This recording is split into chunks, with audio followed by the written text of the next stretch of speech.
नमस्कार, मी उषा दराडे. आज तुमच्यासमोर काय बोलावं काही समजत नाही.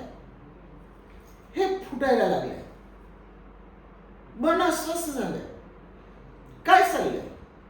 सर्वोच्च न्यायालयाचे न्यायमूर्ती आणि मला व्हिडिओ बघायला, लाठीचार्जचा व्हिडिओ बघायला वेळ नाही म्हणतात. अरे लाज वाटते का त्या खुर्चीवर बसायला?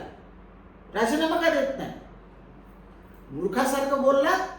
Cockroach party, cockroach party. बघितली ना कॉकरोच पार्टी काय झालंय ते?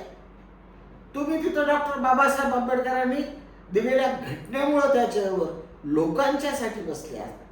न्यायव्यवस्था लोकांच्यासाठी आहे. या पद्धतीनं बोलताना दलाल झालात केंद्र सरकारचे, त्या मोदीचे, गावगुंडाचे. दोन हद्दपार शाह आणि मोदी. अरे राजीनामा का देत नाही ती माणसं? मूर्खासारखं वेड्यासारखं पोरांना मारलं. विद्यार्थिनींचे कपडे फाडलेत. एक मुलगी शहीद झाली. तुम्हाला काहीच वाटत नाही? लाज नाही वाटत? अरे मोदी, शाह आणि हा आमचा महाराष्ट्राचा दिवटा देवेंद्र फडणवीस, ह्या सगळ्यांना हकलून द्यायची गरज आहे. निर्लज्ज घरीत लपून बसलाय बिळामध्ये मोदी. संसदेत नाही येत आहे का? आंदोलनाची झळ पोचली ना.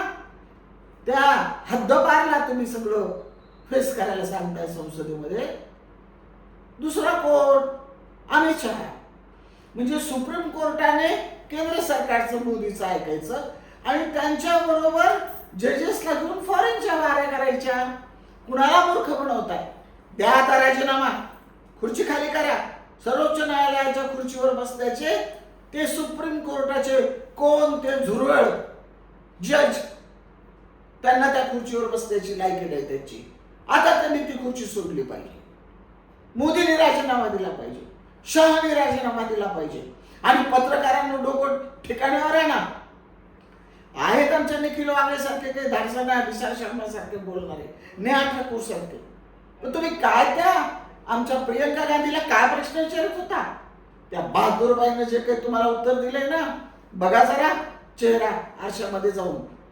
सगळी यंत्रणा तुम्ही त्या ठिकाणाहून लोकांपर्यंत नाही पोहोचू देत आहात. घ्या त्या सुप्रीम कोर्टाचा राजीनामा, विचारा त्या सुप्रीम कोर्टाला का असं बोललाय. नाही बोलणार ना. आता माफ करा. देशात क्रांतीची ठिणगी पडली, आता माफ करा. दुसरा स्वातंत्र्याचा लढा सुरू झालाय, आता माफ करा. आता तुमची खैर नाही. जय भीम.